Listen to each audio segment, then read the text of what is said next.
नमस्कार दोस्तों, मैं आपका अपने चैनल HVS स्टडीज़ में स्वागत करता हूं। इस वीडियो में आपके लिए रेलवे ग्रुप डी एग्ज़ाम से रिलेटेड एक्सपेक्टेड क्वेश्चंस लेकर आ गया हूं। आपको मालूम है मैं जो ये सीरीज चला रहा हूं इसमें करंट अफेयर के ज़्यादा क्वेश्चंस को फोकस में लेकर चल रहा हूं, जिससे कि आपका करंट अफेयर के जो क्वेश्चंस हैं वो भी रिवाइज हो सकें और साथ साथ जो static GK, history, geography, polity, science, इन सभी के क्वेश्चंस भी मैं ले रहा हूं। तो अगर आपको ये वीडियो अच्छी लगे, वीडियो का एक्सप्लेनेशन अच्छा लगे, तो आपसे अनुरोध है अपने कुछ दोस्तों तक वीडियो को शेयर कर दीजिएगा और खुद लाइक करके ज़रूर जाइएगा, जिससे कि हमारा मनोबल बेहतर हो और इंक्रीज़ करे, जिससे कि हम आपको फ्रीक्वेंटली ये वीडियोस प्रोवाइड कराएं, जिससे कि आपका जो रेलवे ग्रुप डी का एग्ज़ाम है वो बहुत बेहतरीन हो सके। चैनल को सब्सक्राइब कर लीजिएगा अगर पहली बार वीडियो को देख रहे हैं तो। चलिए स्टार्ट करते हैं। जो आपका स्कोर बने वो भी आप कमेंट बॉक्स में बता दीजिएगा। पहला क्वेश्चन है, who elected as president of badminton association of India.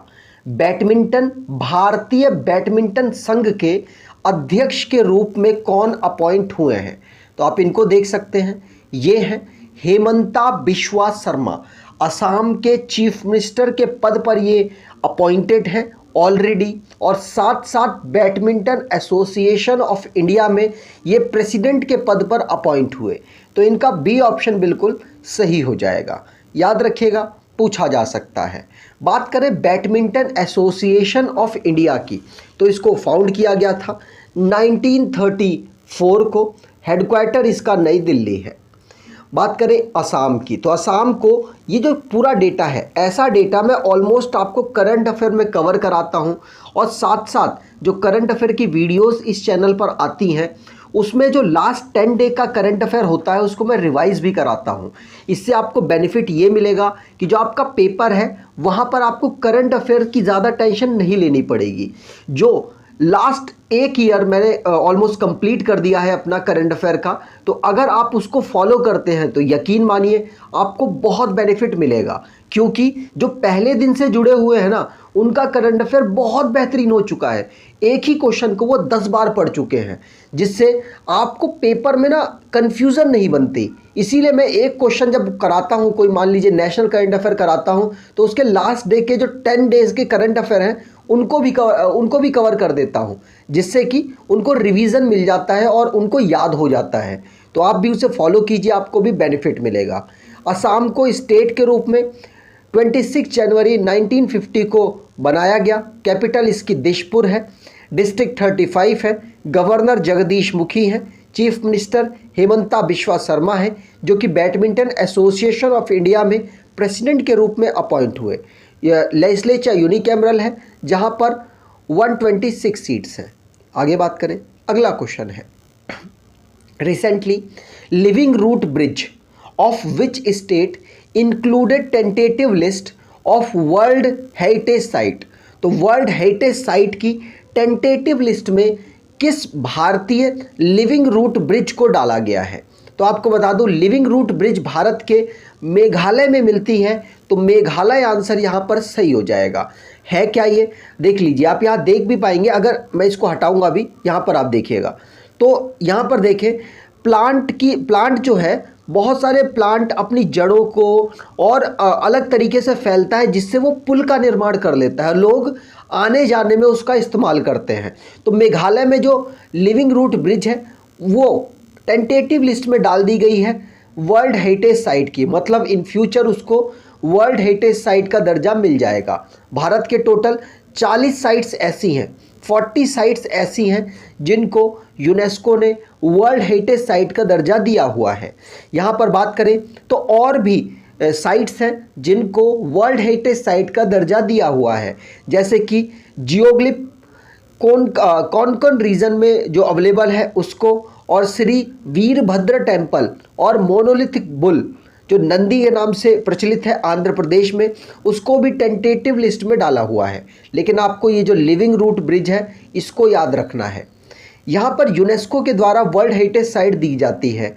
तो यूनेस्को की फुल फॉर्म है united nation educational, scientific and cultural organization. इसको फाउंड किया गया था 16 नवंबर 1945 को। हेडक्वार्टर इसका पेरिस फ्रांस में है। मेंबर इसके 193 कंट्रीज़ हैं। ऑन्द्रे अजोले इनके हेड हैं। आगे बात करें, अगर आप करंट अफेयर की ई बुक परचेज़ करना चाहते हैं तो आप सीक्वेंस वाली ई बुक को परचेज़ कर सकते हैं। सिर्फ आपको 59 रुपीज़ की ये दी जा रही है। इससे बेनिफिट ये होगा कि आप 7 महीने का करंट अफेयर ऑलरेडी रिवाइज कर चुके होंगे और ये हिंदी इंग्लिश दोनों भाषा में है, तो आपको बेनिफिट भी मिलेगा रेलवे ग्रुप डी के एग्ज़ाम में और भी जो एसएससी के एग्ज़ाम हैं उनमें। तो इसे परचेज़ कर सकते हैं, डिस्क्रिप्शन बॉक्स में लिंक अवेलेबल है। आगे बात करें, अगला क्वेश्चन है, What will be the product obtained when dilute hydrochloric acid is added to iron powder? मतलब लोहे के जो चूर्ण है, पाउडर है, वो अवेलेबल है और उसको जब हम HCl से, वो भी डाइल्यूट का मतलब HCl की जो मात्रा है वो कम है और पानी की मात्रा ज़्यादा है, तो अगर उसमें हम इसको मिलाते हैं तो क्या बनता है? तो आंसर यहाँ पर होगा FeCl3 और साथ साथ मतलब आयरन क्लोराइड और साथ साथ यहाँ पर हाइड्रोजन, H की वजह से हाइड्रोजन गैस बनेगी। तो ये आपको ध्यान रखना है। अब बहुत ज़्यादा इंपॉर्टेंट क्वेश्चन और साथ साथ इंपॉर्टेंट चैप्टर है ये। एसिड बेस सॉल्ट वाला चैप्टर है जहाँ से मैंने क्वेश्चन उठाया है। तो यहाँ पर बी ऑप्शन बिल्कुल सही हो जाएगा। ये आई थिंक 10th क्लास में सेकेंड चैप्टर है। ठीक है, चलिए आगे बात करें, बी ऑप्शन यहाँ पर बिल्कुल सही हो जाएगा। अगले क्वेश्चन की बात करें, which constitution amendment act deal with the disqualification of MP and MLA? तो ऐसा कौन सा अमेंडमेंट हुआ जिसमें डिस्क्वालिफिकेशन ऑफ MP और MLA की बात की गई? आंसर होगा ये 52 अमेंडमेंट है। आप सभी ने रट रखा होगा ये कौन सा ईयर था, तो 1985 में इसको पास किया गया था, याद रखना है। तो बी ऑप्शन यहाँ पर बिल्कुल सही है। दल बदल को रोकने के लिए ये कार्य किया गया था। आगे बात करें, अगला क्वेश्चन है, the southern most part of India, जो सबसे दक्षिणतम पार्ट कौन सा है भारत का? तो सिंपल सी बात है, पहले भी हम बात कर चुके हैं। अंडमान निकोबार आइलैंड पे अवेलेबल है इंदिरा पॉइंट, वो सबसे साउथर्न पार्ट है। यहाँ पर ध्यान रखिएगा, इंदिरा पॉइंट साउथर्न पार्ट है। ये आपको ध्यान रखना है, बहुत सारे एग्जाम्स में पूछा गया। बाकी आप सोच रहे होंगे कि जो हमारा नॉर्थर्न पार्ट है वो कौन सा है, तो वो इंदिरा कोल है जो कि अब लद्दाख में अवेलेबल है। बात करें, गुजरात के कक्ष में ईस्टर्न पार्ट है जिसे गुहर मोती कहा जाता है, और अरुणाचल प्रदेश में ईस्टर्न पार्ट है जिसको किबिथू कहा जाता है। ठीक है, और इंदिरा पॉइंट तो मैंने आपको बता दिया, अंडमान निकोबार में अवेलेबल है। आगे बात करें, अगला क्वेश्चन है, विच language poet Nilmani Phukan conferred with 56 Jnanpith award? तो 56 नंबर का ज्ञानपीठ पुरस्कार नीलमणि फुकन को दिया गया। किस भाषा के लिए ये क्वेश्चन पूछा जा रहा है? आंसर होगा एसमिस भाषा के लिए इनको दिया गया 56 नंबर का। वैसे तो आपको बता दूं 57 नंबर का भी दिया जा चुका है दामोदर मौजो को। किसके लिए? कोंकणी भाषा के लिए। याद रखना है, कोंकणी भाषा के लिए दामोदर मौजो को 57 नंबर का, 56 नंबर का नीलमणि फुकन असमिस भाषा के लिए। आगे बात करें, अगला क्वेश्चन है, the concentration of OH minus, यहाँ पर ध्यान दीजिएगा H प्लस भी होता है और OH माइनस भी होता है। तो इसमें बोला जा रहा है कि 10 ये टाइपिंग मिस्टेक है, इसको मैं ऐसे बता दूं आपको, ये इस तरीके से लिखा हुआ है। क्या लिखा है? 10 की पावर -12 मोल पर लीटर अवेलेबल है एक सॉल्यूशन में। तो बोला जा रहा है इसका pH क्या होगा। देखिए, अगर H प्लस होता, अगर H प्लस होता तो कितना आ जाता? pH हमारा आ जाता 12। कितना आ जाता? 12। लेकिन OH माइनस है तो हमारा इसके लिए क्या आ जाएगा? 2। कितना आ जाएगा? 2 pH अवेलेबल है। कहना क्या चाह रहा हूं मैं, यहां पर समझाने की कोशिश करूंगा। आंसर यहां पर बी हो जाएगा। देखिए, जब H प्लस होता है तो जिस तरीके से काउंटिंग बढ़ रही होती है उसी तरीके से pH भी बढ़ रहा होता है।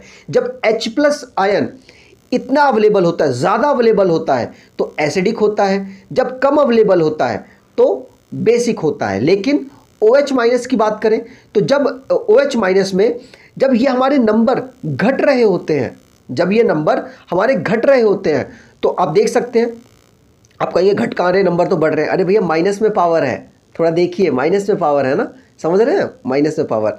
हाँ, तो जब ये घट रहे होते हैं तो देखिए ये क्या है, ये एसिडिक हो रहा होता है, समझ रहे हैं। जब ये एसिडिक हो रहा है तो नंबर यहाँ पर बढ़ रहे हैं।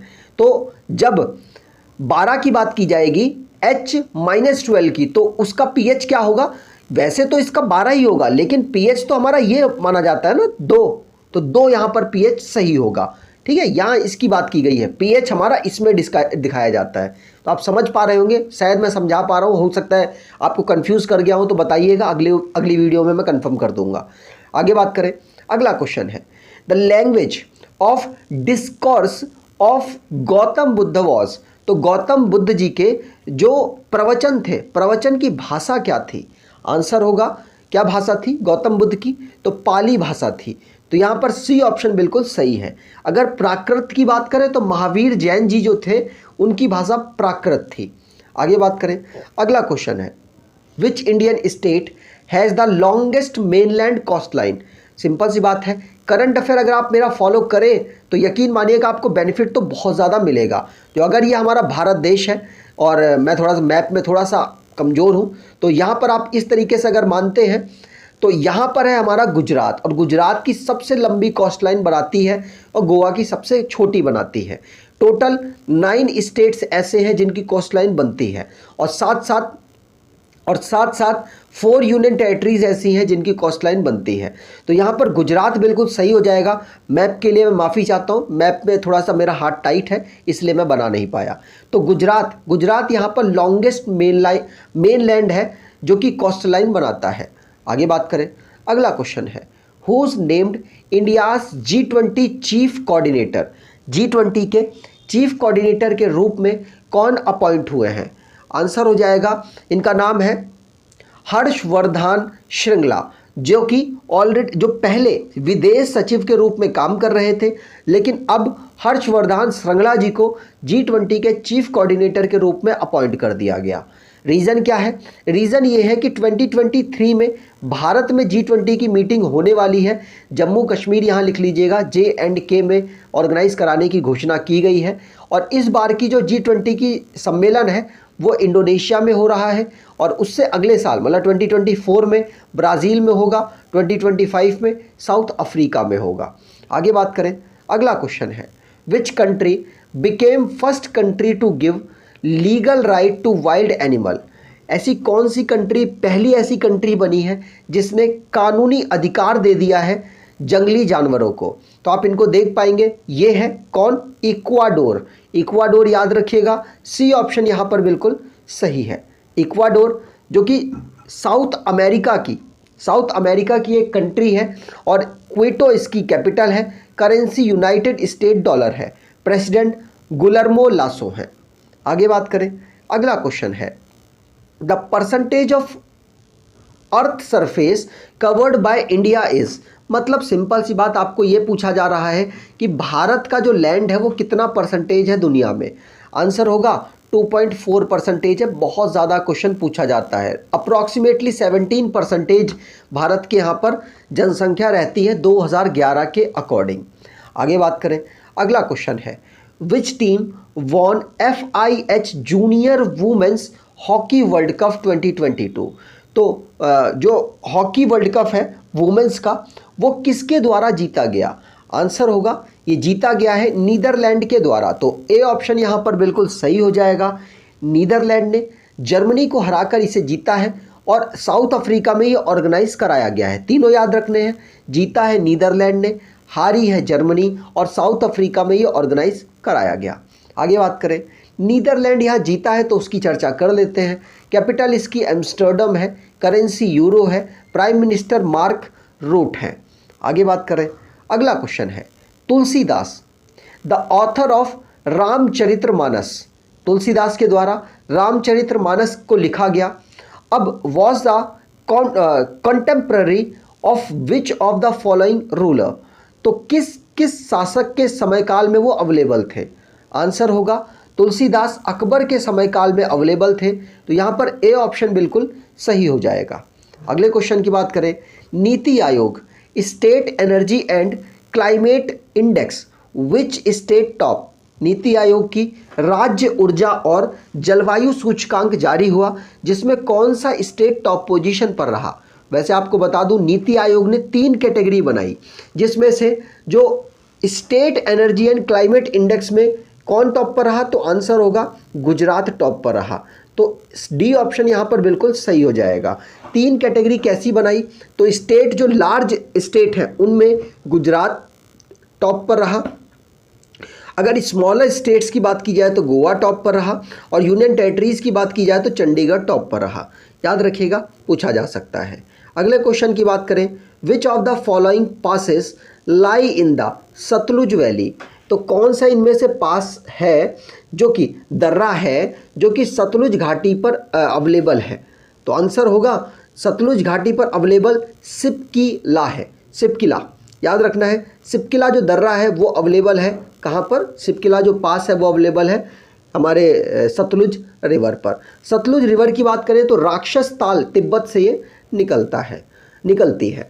आगे बात करें, which part of the human body has the largest number of bone, इनमें से कौन से ऐसे पार्ट हैं जिनमें ह्यूमन में सबसे ज़्यादा बोन्स पाई जाती हैं। अगर आपको मालूम है तो आप बता पाएंगे। देखिए, ब्रेन की बात करें तो ब्रेन, अगर हमारी खोपड़ी की पूरी बात की जाए तो इसमें 22 हड्डियां मिलती हैं। अब 22 हड्डियां हैं, ठीक है। चेस्ट की बात करें तो चेस्ट में हमारी कितनी, पसलियों की बात कर लेते हैं तो पसलियां कितनी, 24 हैं, मतलब 12 पेयर 24 हो गई। तो अभी तो ये आंसर हो सकता है। वर्टिब्रेट की बात करें तो ये फ्यूज होकर 26 बनी है, कितनी, 26। अब बची फिंगर, तो इन तीनों में से सबसे ज़्यादा वर्टिब्रेट्स हैं। कौन है, वर्टिब्रेट्स। लेकिन फिंगर की बात करें तो फिंगर में आप देख सकते हैं, हमारे हाथ में पूरी बात करें तो पूरे हाथ में, एक हाथ में 30, दूसरे हाथ में 30, तीसरे पैर में 30, मतलब तीसरा पैर नहीं, तीसरे मतलब हमारा लिम्ब है उसमें, पैर में, एक पैर में 30 और दूसरे पैर में भी 30। लेकिन जो हमारी फिंगर्स हैं उसमें आप देख सकते हैं छोटी छोटी जो फिंगर्स हैं वो 12 और 13 14 फिंगर्स ही हैं। और उसके बाद जो इनके जॉइंट्स हैं, फिंगर्स के जो जॉइंट्स हैं उनकी बात कर रहा हूँ, उनमें भी बहुत सारी हैं। तो ये 14 अगर 4 से मल्टीप्लाई कर दिया जाए तो 56 ऑलरेडी हो जाता है। तो आपको समझना चाहिए कि फिंगर हमारे पास सबसे ज़्यादा है, ठीक है। तो फिंगर की बोन सबसे ज़्यादा है बाकी पार्टों के कंपेयर में। अगला क्वेश्चन है, which team wins ICC women's cricket world cup 2022, ICC के महिला क्रिकेट विश्व कप 2022 का खिताब किसने जीता। आंसर होगा, आईसीसी में जो महिला वर्ल्ड कप हुआ उसको ऑस्ट्रेलिया ने जीत लिया। ऑर्गेनाइज हुआ था न्यूजीलैंड में, और हारा कौन है, इंग्लैंड हारा है। तीनों याद रखने हैं, तीनों ही इंपॉर्टेंट है। ऑस्ट्रेलिया 7वीं बार इस खिताब को जीता है। आईसीसी का जो ये वर्ल्ड कप है आईसीसी के द्वारा ऑर्गेनाइज कराया गया, दुनिया में क्रिकेट को कंट्रोल करने वाली ये बॉडी है, जिसको फॉर्म किया गया था 1909 में। इसका हेडक्वार्टर यूनाइटेड अरब एमिरेट्स के दुबई में है। इसके मेंबर अब बढ़ चुके हैं, 108 हो चुके हैं। इंग्लिश भाषा इनकी ऑफिशियल भाषा है। चेयरमैन ग्रेग बार्कले हैं और deputy chairman Imran Khawaja, CEO Geoff Allardice हैं। आगे बात करें, अगला क्वेश्चन है, which railway zone launches one station one product initiative. Answer होगा, वन स्टेशन वन प्रोडक्ट को लॉन्च किया है साउथ सेंट्रल रेलवे ने, जिसका हेडक्वार्टर सिकंदराबाद में है। अगर आपको हेडक्वार्टर्स नहीं पता है, अगर आप रेलवे की तैयारी कर रहे हैं तो बहुत दिक्कत है। आपको सबसे पहले तो वही पढ़ना चाहिए था। तो आप हेडक्वार्टर्स वगैरह याद कर लीजिए, क्या पता आपसे एग्जाम में पूछ लिया जाए। तो साउथ सेंट्रल रेलवे में यहाँ पर शुरू किया गया है one station one product initiative. आगे बात करें, अगला क्वेश्चन है, कदम नाम का India's first indigenous polycentric prosthetic knee made by which IIT. तो जब आपको पैर की कोई प्रॉब्लम होती है तो आपको लोगों से आस रहती है, क्या रहती है, आस। तो मद्रास को ऐसे याद कर सकते हैं। बी ऑप्शन यहाँ पर बिल्कुल सही हो जाएगा। देखिए, रेलवे ग्रुप डी का जो एग्ज़ाम है ना, इसी तरीके के क्वेश्चन वहाँ पर बनेंगे। लेकिन अगर आपने ज़्यादा बार क्वेश्चंस को नहीं पढ़ रखा है तो भूलने की कैपेबिलिटी भी आपकी बहुत हाई रहेगी। तो उस कैपेबिलिटी को कम करने के लिए ज़्यादा से ज़्यादा पढ़ें। जब तक पेपर आपका ना हो जाए तब तक पढ़ें। अगर आपका एनटीपीसी का पेपर ख़राब हो गया है तो इस पे पूरी जान से लगे। एनटीपीसी का अच्छा गया है तो फिर तब भी आपको लगना चाहिए, क्या पता एनटीपीसी में फाइनल सिलेक्शन ना हो, ऐसा भी तो हो सकता है कि आप बॉर्डर में सिलेक्ट हो गए हो और फाइनल सिलेक्शन ना हो। तो पूरी जान लगा दें जिससे कि आपका कहीं ना कहीं इस बार सिलेक्शन हो जाए। और वीडियो अगर आपको अच्छी लगी हो तो वीडियो को लाइक कर दीजिएगा, चैनल को सब्सक्राइब कर लीजिएगा और एटलीस्ट अपने कुछ दोस्तों तक वीडियो को शेयर ज़रूर कीजिएगा। धन्यवाद।